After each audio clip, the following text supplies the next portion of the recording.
If it weren't for ABC 15 listening to me, I would have gotten nowhere.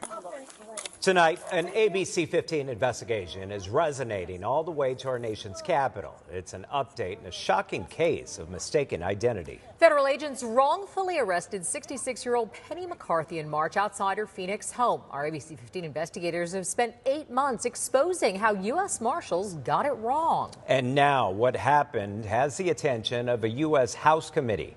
Investigator Jennifer Kovaleski spoke exclusively to the lawmakers demanding an investigation.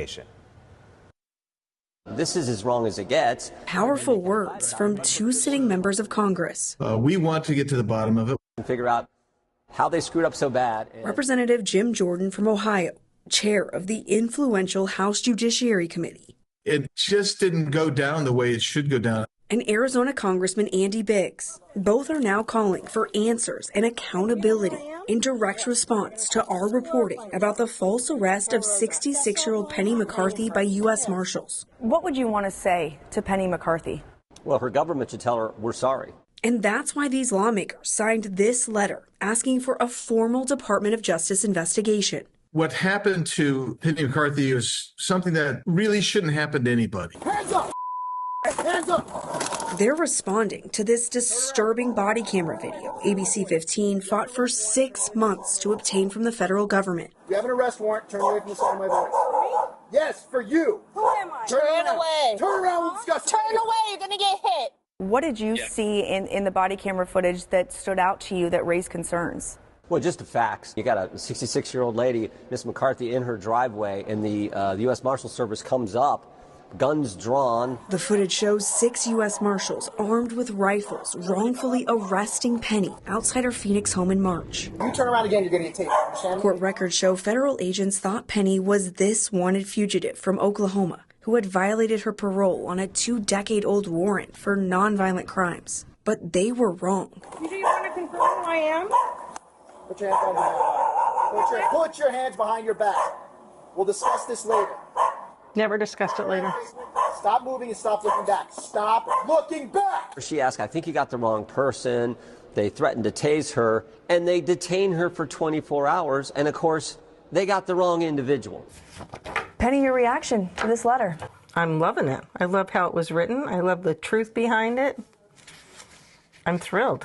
The lawmaker's letter to the Inspector General says, "We are very concerned at both the Marshals' carelessness and excessive force during this encounter. The U.S. Marshals' lack of regard for Mrs. McCarthy's due process rights is very troubling, and oversight is necessary to ensure similar abuses do not happen in the future." The big question is why?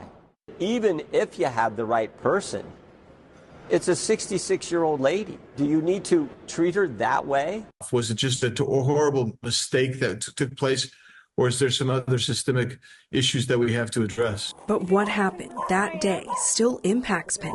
I want to go back to believing in the America I believed in before this happened. I want that. I want what I've raised and taught my kids to believe is true. Sorry. I just don't know that I do anymore. So, sorry.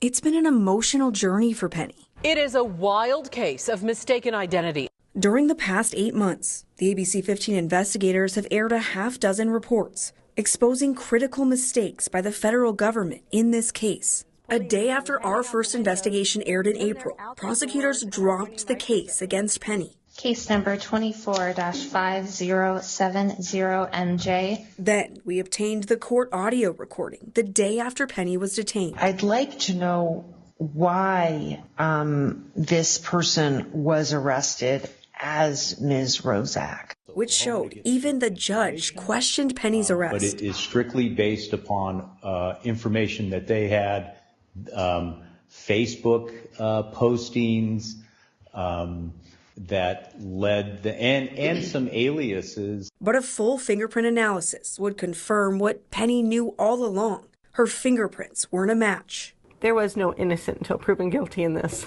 How did you learn about what happened to Penny McCarthy? You're reporting. The fact that you guys were reporting on this actually brought it to our attention. And if you hadn't reported on it, it likely would have gone without notice of myself and the chairman of the Judiciary Committee, Mr. Jordan. After lawmakers sent this letter to the DOJ, Representative Biggs says he spoke with the U.S. Marshal Service. They welcome an investigation. They also want to get to the bottom of it. They have questions as well. We've got to tighten this ship up. I mean, this can't go on. I want this to go as high as humanly possible, and I want somebody to shine a light on this. Now, 8 months after Penny was wrongfully placed in handcuffs and detained in federal custody. It certainly gives me hope compared to everybody else telling me that you just can't touch these people. Here's the bottom line. The Inspector General has exclusive authority to investigate this kind of misconduct. Representative Biggs says it could take 6 months to a year to complete. Both lawmakers are asking for findings and recommendations in that letter. And all of this could lead to a hearing on Capitol Hill. I'm investigator Jennifer Kovaleski, ABC 15, Arizona. Jen, thanks. The U.S. Marshal Service admits Penny was mistakenly arrested. Agency said it does not comment on administrative investigations, but did say in a statement, "We regret any inconvenience caused to Ms. McCarthy by her arrest and remain committed to lessening similar incidents in the future." Our ABC 15 investigators continue to follow this story. The ABC 15 investigators getting answers tonight in a state agency promising more accountability. Follows months of reporting raising concerns about patient safety at one of Arizona's largest medical imaging providers, and perhaps more significantly, a lack of oversight by the state health department. ABC 15 investigator Jennifer Kovaleski going directly to those in power. You came to us with your concerns after an Arizona inmate and prison guard were stuck to the MRI machine at this Simon Med in Avondale. Then we learned a patient at this Simon Med in Scottsdale was accidentally injected with Valium. Both incidents raised serious questions about patient safety. And now, internal emails explain how Simon Med went unregulated by the state health department for years. With more than 60 locations across the valley, how does one of Arizona's largest medical imaging providers operate without a license from the state health department? For the first time, we're getting those answers in internal emails the ABC 15 investigators obtained through an open records request, telling conversations among top-ranking leaders at the Arizona Department of Health Services. The emails go back to 2018. They focus on the state's decision to grant Simon Med a special exemption from licensing. An exemption health leaders started questioning last summer. The bureau chief of medical licensing at one point writing, "This is why we should be regulating Simon Med. An inmate and guard got stuck in the MRI machine. That's pure negligence on the part of the tech." In another email, the same employee said, "I think what you're seeing is the total lack of oversight. These poor patients have essentially been denied their rights, and they had no way to report the facilities." Do you agree with those comments that were in emails? I don't know about lack of oversight. I believe at the time, we believed that we did not have oversight. Tom Salo is the assistant director of licensing at the health department. While he may not agree with what his colleague wrote in those emails, he's now promising change in how the state regulates Simon Med. Will all of their facilities be licensed? As far as I know right now, they are moving to get licensed to all their facilities. What will that mean moving forward? It gives us oversight. We will inspect the premises on a regular basis. And if there is a complaint that's under licensing's authority, we can investigate and inspect. Authority the health department hasn't had for years at Simon Med. Could the health department have done more to ensure that Simon Med was licensed when it needed to be? When we were aware that maybe they met the criteria for licensing, we worked with them to get them into compliance. He's talking about what our investigation uncovered.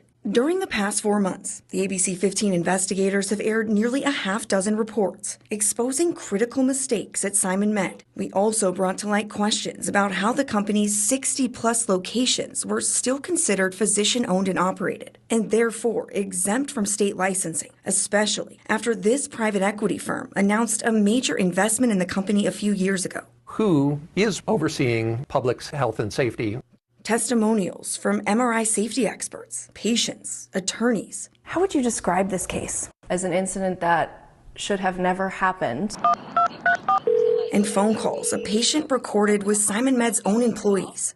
It was a big error. We do apologize. They all detailed troubling incidents during MRI scans at SimonMed's Arizona imaging centers and a lack of accountability because without licensing, the health department had no authority to investigate or take enforcement action. If you're exempt from licensing, we don't have oversight. We can't. It's not an optional oversight. It's we can't. To understand what ultimately led to SimonMed's licensing exemption, we have to go back to those internal emails. They show the company filed for a private office exemption 6 years ago. The exemption was granted in 2018, which means there's been 6 years of little oversight. But SimonMed only qualified for the exemption after the health department rescinded this policy statement earlier that same year. The old policy said to be considered a private office, a doctor had to provide care at a facility for at least 8 hours a month, something SimonMed's sole owner at the time, Dr. Howard John Simon, wasn't able to do once the state removed the 8 hours a month requirement. Emails show SimonMed filed for an exemption from licensing at all of its nearly 50 facilities. It was determined that they met the exemption. Salo was not a part of the licensing team when SimonMed filed for the exemption. It happened under a previous administration. But here's another telling email as the health department was trying to figure out why SimonMed wasn't licensed last year. The Bureau Chief of Medical Licensing wrote in an email in August, "I do not believe the SimonMed meets the definition of private office, but I understand they may have been involved in getting the SPS taken down," referring to that policy statement the health department removed in 2018. Was SimonMed in any way involved in getting their exemption? The rescinding of that SPS, the substantive policy statement, it applies across the board. From my understanding, one entity may have had us reevaluate whether or not we can do that, but ultimately the department decided that they wanted to rescind that and that the statute is clear enough. We asked SimonMed directly if they were involved in getting the policy removed. The company didn't answer our question. But Salo says moving forward, patients can expect more oversight and accountability at SimonMed, and you can expect us to keep asking your questions. There's many more that need to get licensed, and we'll continue working with them to get into compliance. 16 SimonMed locations in Arizona are now licensed with the state health department. The health department says an additional close to 50 SimonMed locations will be licensed in the next few weeks. SimonMed sent us a statement that doesn't address our reporting, writing in part, "Every physician, technologist, and piece of imaging equipment in a SimonMed facility is licensed and regulated. Our facilities and practitioners are subject to numerous licensing and accreditation requirements, which we comply." But again, until recently, SimonMed was not licensed with the state health department. Our reporting will continue. I'm investigator Jennifer Kovaleski, ABC 15, Arizona. Walking around that bus crash scene, it was unlike anything I think I've ever experienced. It all started as a guided bus tour to one of Arizona's most popular tourist destinations. It ended, though, in a deadly crash just feet from the Grand Canyon. Our ABC 15 investigator spent months fighting to obtain critical details and pushing for accountability. Tonight, investigator Jennifer Kovaleski has exclusive interviews with the victims and the untold story of what happened. This is Sunset Traffic Accident Rescue 415 at Grand Canyon West. I was just thankful to still be alive. They say everyone responds differently to trauma. In Terminal 1 for a bus rollover called. I just remember him looking at me and saying, "Oh my God, my leg." And I looked at it and it was bad. These are the voices of survivors, including a family from Iowa. Some days are horrible. Some days we can't get off our chair, but we go on. Tragically, their 20-year-old granddaughter didn't make it. She was always the light of our lives. There needs to be accountability. The date was August 1st, 2023. Was without a doubt, I think, the worst day of all of our lives. All 56 passengers started their day on the Las Vegas Strip, many like the Tershman family, vacationing from Maryland, taking photos in front of the famous welcome sign. It was great until it wasn't. Before boarding a tour bus they thought was safe on their way to the skywalk at the Grand Canyon. We chose this tour because you could walk out on this acrylic walkway, but we never made it that far. The bus was almost to the parking lot. And all of a sudden, We went down into a ditch. We lost control. It hit like a car or two. Lots of people started screaming, and then it seemed as though we accelerated into the parking lot. Unknown injuries at this time. Angela Tershman captured these photos after escaping the bus. Like a disaster area. These images were taken by the Mojave County Medical Examiner's Office. The first time we're seeing the devastation up close. I kind of like blocked it out in a way. The bus rolled over before slamming into 3 parked cars. It was a lot. Everyone on board was injured. Headed to Grand Canyon West EMS helipad. You're listening to the emergency response. Flight for Life helicopters flew out 8 of the most critical patients. It's going to be about 3 minutes out from the helipad now. Including Angela's 19-year-old son, Kyan. And I looked at my leg and it was like open, and I saw like the bone and I guess everything in my leg. The images of his injuries are too graphic for television. This is a photo of Kyan being taken away on a stretcher. Watching him being wheeled to that helicopter was difficult. After countless surgeries, here's what Kyan's leg now looks like, and they're still waiting for the nerve to regenerate. Hoping and praying for Kyan's full or close to full recovery. They knew what happened, but for 7 long months, they never knew why or what caused the crash until the ABC 15 investigators obtained this report. Angry? Sad? New tonight, the ABC 15 investigators have exclusive details about a fatal tour bus crash. When we aired our first report last summer, we knew it was a tragic accident, and the bus company, American Transportation Systems, had a history of safety violations. But our journey for accountability didn't stop there. We spent nearly 5 months fighting to get this crash report, a public record from the Arizona Department of Public Safety, trying to get answers for everyone on this bus.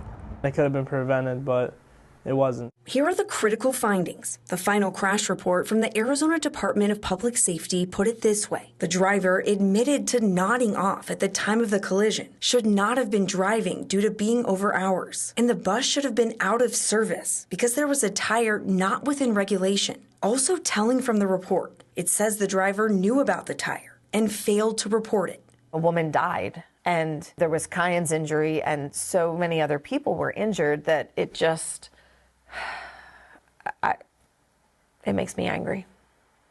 Really, really. And we're not talking about a minor tire issue. The report says the tread on the right axle tire was so bad, steel was showing. There's no confirmation the tire contributed to the crash, but ultimately, crash investigators concluded the bus and the driver should have never been on the road. And both the bus company and bus driver, by all indications, ignored safety regulations. Do you think there needs to be accountability? The company being held accountable for what they did.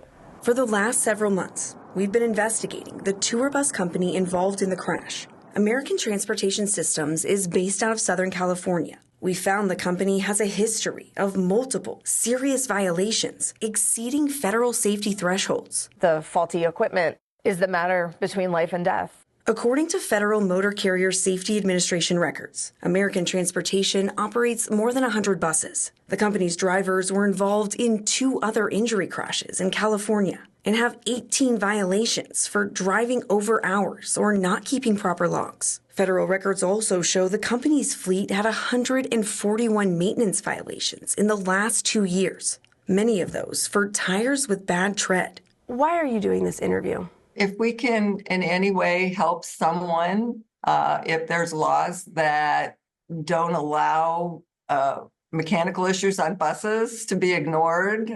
Duran Burghart's 20-year-old granddaughter Landry was the one killed in the crash. Landry she's our only grandchild. Her family is still not ready to talk about that day last summer, but recently filed this lawsuit against the bus company and bus driver, claiming negligence. When it gets to be a bad day, then we have to remind ourselves that we have to live like Landry because she would want us to be happy. She says 3 generations boarded that bus, and this is the last photo they have together at the Hoover Dam. Yeah, that was the day before the accident. Nothing will ever bring Landry back, but this family now wants accountability, and they are not alone. It could have been prevented, and it was just carelessness. They want the bus company held responsible for the trauma they're now having to live through, all because they boarded a tour bus they thought was safe. If there aren't consequences, then what's to stop this bus company from continuing to do it this way, where we ignore safety regulations? You should also know the 68-year-old driver was arrested right after this crash on suspicion of manslaughter, but he was later released after the county attorney chose not to file charges. The Federal Safety Administration cited the driver for fatigued driving, but did not issue any civil penalties related to this crash. American Transportation declined our request for an on-camera interview. The company's attorney said the matter is in litigation, and we respect those that were injured and the family and friends that have been affected. And we aren't going to stop here. We plan to continue looking into this company and other safety concerns. I'm investigator Jennifer Kovaleski, ABC 15, Arizona.